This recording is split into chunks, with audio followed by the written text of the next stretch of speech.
नमः शङ्कराय नमः शङ्कराय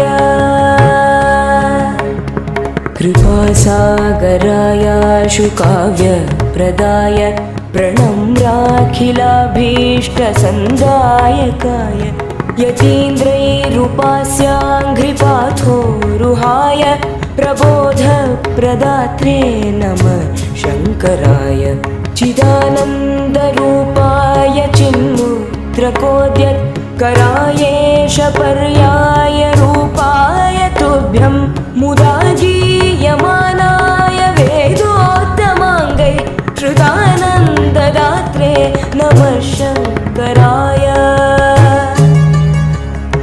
नमः शङ्कराय नमः शङ्कराय नमः शङ्कराय नमः शङ्कराय।